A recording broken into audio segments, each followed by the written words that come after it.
In Ecuador, President Daniel Noboa increases the number of militarized zones in the country in response to the 88th day of the national strike.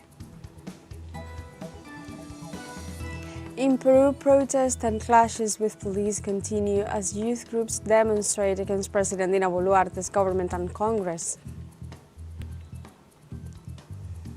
And in Palestine, Gaza's civil defense official has called for urgent international intervention to save the lives of thousands of civilians.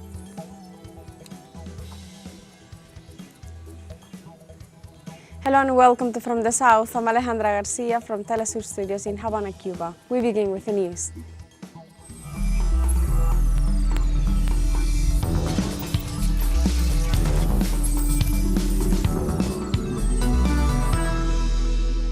In Ecuador, President Daniel Noboa increases the number of militarized zones in the country in response to the 8th day of the national strike. The Confederation of Indigenous Nationalities of Ecuador, CONAIE, has condemned the enforcement and described it as an ongoing massacre. The organization also denounced President Noboa's desperate attempt at repression following the murder of communal leader Efraín Fueres by security forces, which has been called a state crime against indigenous leaders.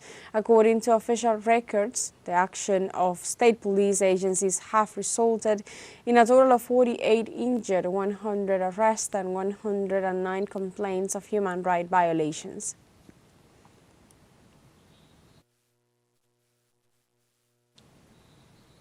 On Sunday, the Association of Directors and Screenwriters of Ecuador expressed its energetic rejection to the violence perpetrated by the government of Daniel Noboa against peaceful protest. Members of the Ecuadorian Film Collective also expressed their indignation at the violent repression that has left tragic results, including the murder of a community member and several wounded. The filmmakers called on the government and the armed forces to respect international laws and treaties. They also urged to continue documenting the events in the streets in a context where signal blockades have been reported in the city of Otavalo, limiting communication and the possibility of reporting on the situation.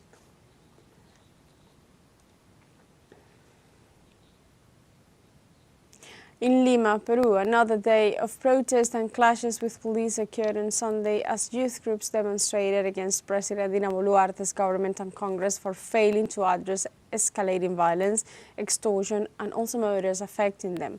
Hundreds of protesters from youth organizations identifying as Generation C confronted police near Congress in central Lima at night.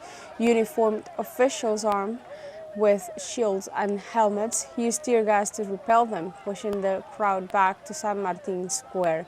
For the second consecutive night, the youth attempted to remove metal fences and barriers protecting the Congress building. They demand accountability from the Boluarte administration regarding corruption and reject its economic and social policies.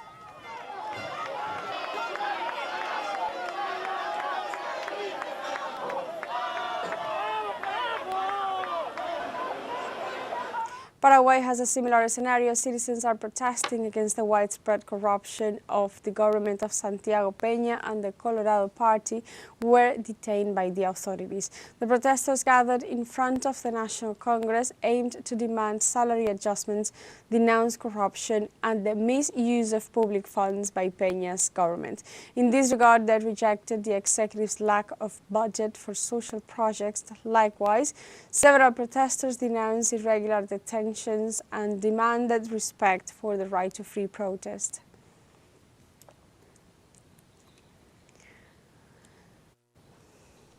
And on Sunday, Venezuela's Defense Minister Vladimir Padrino Lopez denied allegations by the national far right about an alleged militarization of the population.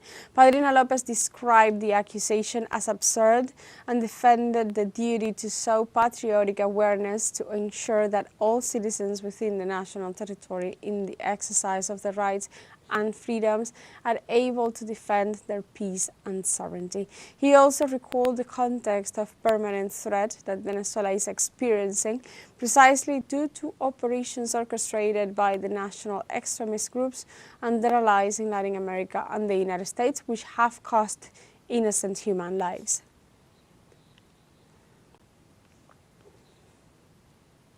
Throughout its history, Nicaragua has defeated United States imperialism. 169 years after the heroic Battle of San Jacinto, the people said no to Yankee intervention. Our colleague Kenia Doña gives us the details. Nicaragua, 14 de septiembre de 1800. Nicaragua, September 14th, 1856. North American filibusters attempted to conquer and invade the country, but were defeated by peasants, soldiers, and the arrow-shooting Indians of Matagalpa.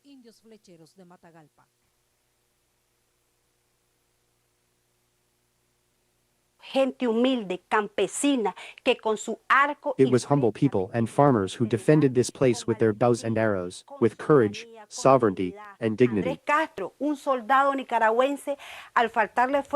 Andres Castro, a Nicaraguan soldier, when his carbine ran out of ammunition, and he could not load his flintlock rifle, grabbed a rock, and with a stone he shot down a filibuster here. It was proven that they were not invincible, and that a group of Nicaraguans, poorly armed but full of patriotism, defeated those 300 well-armed North American filibuster invaders.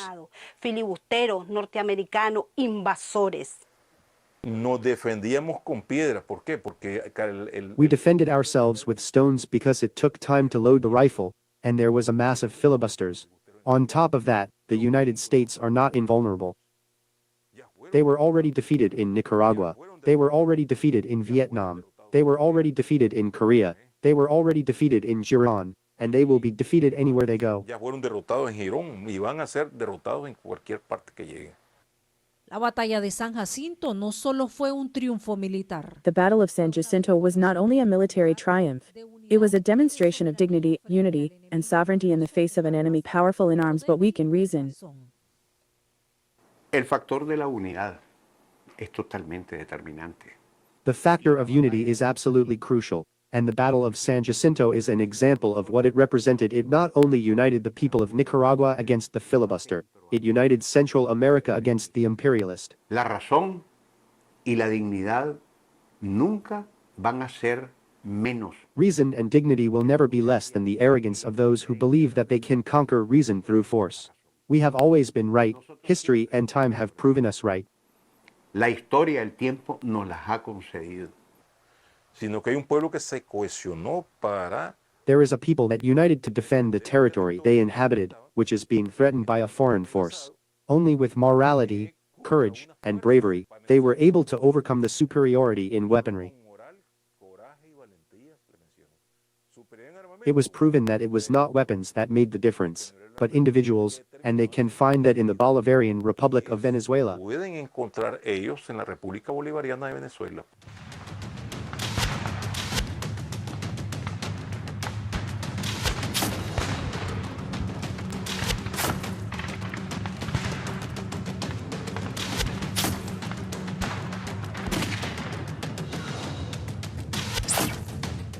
San Jacinto permanece como símbolo de resistencia. San Jacinto remains a symbol of resistance, a battle where the humble people defeated the invader, and that today inspires us to continue defending the sovereignty of the peoples against all forms of foreign domination. El valor, la verdad y la justicia estarán de nuestro lado. Peleemos con todo. Peleemos como lo que somos, nicaragüenses. ¡Viva Nicaragua! ¡Viva! ¡Viva Nicaragua! ¡Viva! ¡Viva Nicaragua! ¡Viva! ¿Cuál es el problema que tiene Estados Unidos? Todo país. What is the problem with the United States? All countries that aim to have their own political project, their self-determination and not depend on its dictates in international politics, automatically become enemies. Que proteja sus riquezas. Entonces se convierte en enemigo. Y entonces nos niegan a nosotros. And then they deny us the right to create our own democracies, originated from the will of the people, because they are the ones who elect the presidents, so that we can add our own salt, our own spices, our own seasoning, because that is democracy in our own idiosyncrasy. And then they see that as a danger. Nuestra propia idiosincrasia, entonces eso lo ven como un peligro. Desde San Jacinto, Nicaragua recuerda. From San Jacinto, Nicaragua reminds the world, with unity, dignity, and courage, that the people will always prevail. Kenia Doña, teleSUR, Nicaragua. And now we have a short break coming up, but first remember you can join us on TikTok at teleSUR English, where you'll find news in different formats, news updates, and more. We'll be right back, don't go away.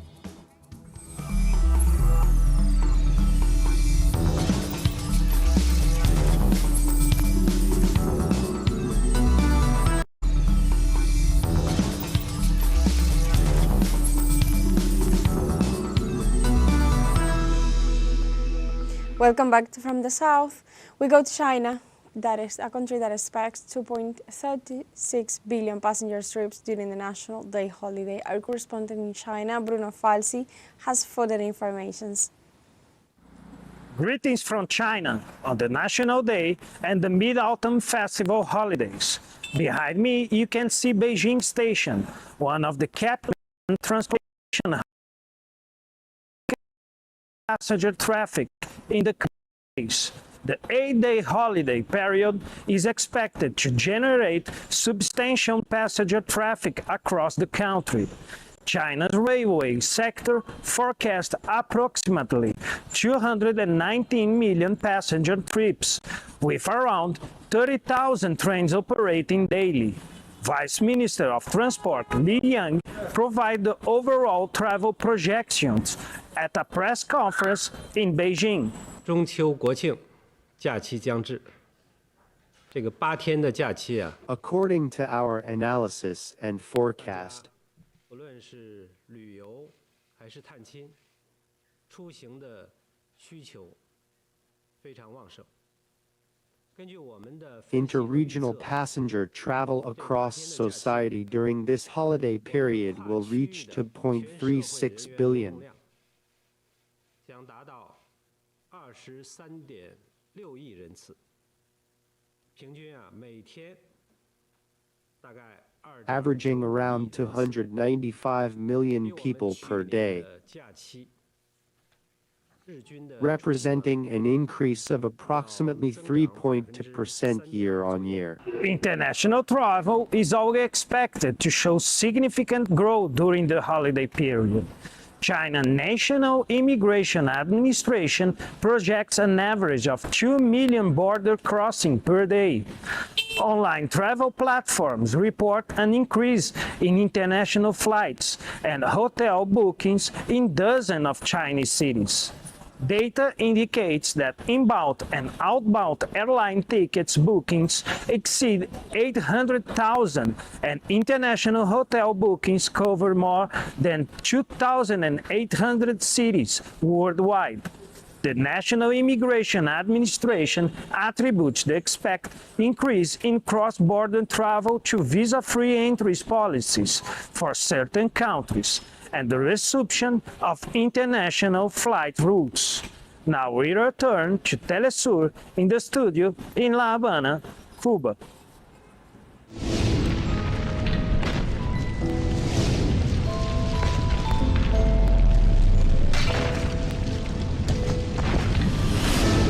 On Monday, Typhoon Bualoi made landfall in Vietnam, triggering floods, airport closures and evacuations of thousands of residents. The National Weather Agency reported that Typhoon Bualoi caused waves of up to 8 meters high, accompanied by destructive winds and torrential rains. According to Vietnamese authorities, the typhoon has caused the death of at least 12 people, left to injured, and rescue teams are searching for 17 missing fishermen. In this scenario, many affected regions have remained without electricity and internet access, making it extremely difficult to accurately assess the damage and ongoing relief efforts.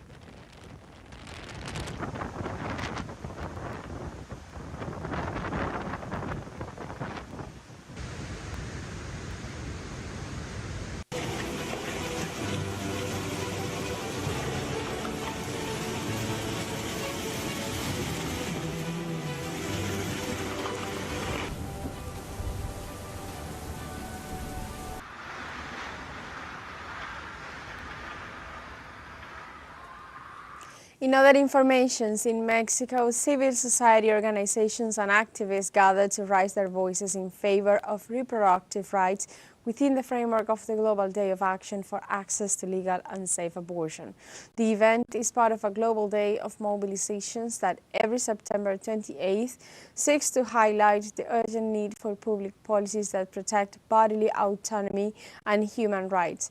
Although 24 states in Mexico have decriminalized abortion, participants denounce that medical clinics performing the procedure are located in central areas or restrict access to it. September 28th has been globally adopted by feminist and human rights organizations, becoming an international day of action to end the criminalization of voluntary pregnancy termination.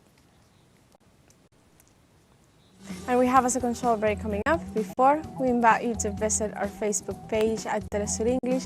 There you'll be able to watch our top stories, special live coverage and much more. Follow our page and activate the notification button to stay up to date on the world's most recent events. Fun short break, then go away.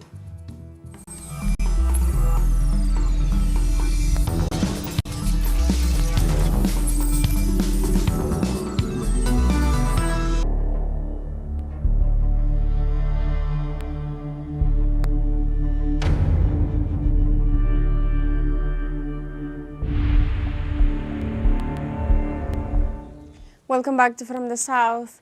In Palestine, Gaza civil defense official has called for urgent international intervention to save the lives of thousands of civilians. In a statement released on Sunday, Mohammed Al-Mugaid, director of humanitarian support and international relations at Civil Defense, warned that Gaza's rescue services face imminent collapse as Israeli forces deliberately obstruct fuel deliveries needed for emergency operations. The official accused Israeli forces of disrupting the humanitarian services the organization provides to citizens by preventing fuel supplies for rescue and firefighting vehicles in northern Gaza. The United Nations Office for the Coordination of Humanitarian Affairs and other aid agencies have repeatedly warned in recent months that Gaza's fuel crisis caused by the Israeli blockade have reached a critical point.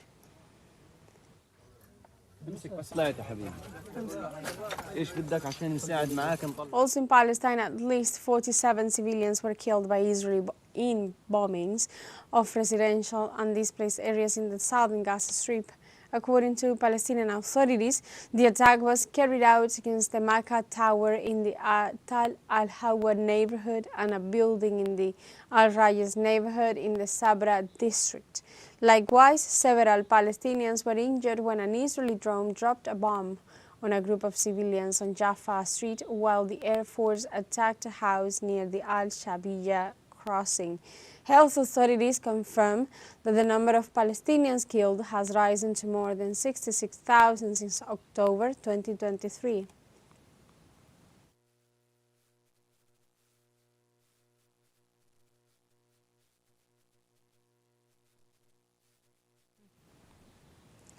The Palestinian Islamic Resistance Movement, Hamas, denied on Sunday receiving any new ceasefire proposal from mediators. In a press release, the movement stated that negotiations have stalled, denying having received any new proposal since the Israeli attack on September 9th in the Qatari capital Doha, in which 5 Hamas members and Qatari security officials were killed. The statement comes as international media outlets report on a new proposal outlining 21 points aimed at ending the war in Gaza. However, the movement affirmed its willingness to consider any proposals presented by the mediators positively and responsibly as long as the national rights of the Palestinian people are preserved.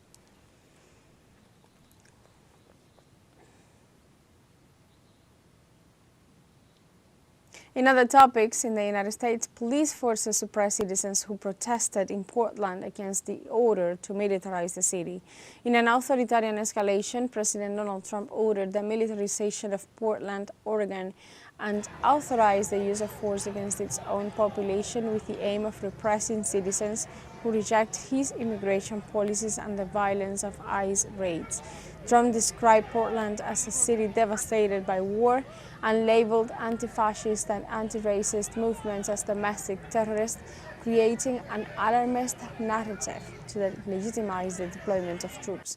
The measure was met with unanimous and strong rejection from local authorities.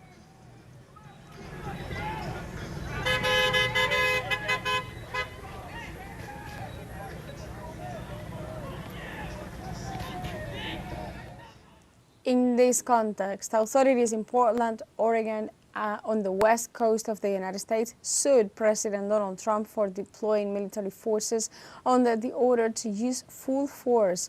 State Attorney General Dan Rayfield initiated legal proceedings and asserted that the president has exceeded his authority, he said, while the policies of the Department of Homeland Security and the Department of War have escalated tensions in the city of Portland. Peaceful protests have turned into violent clashes between protesters and security forces around the headquarters of Immigration and Customs Enforcement ICE. The Attorney General's office assured that the lawsuit aims to protect Oregon and its values.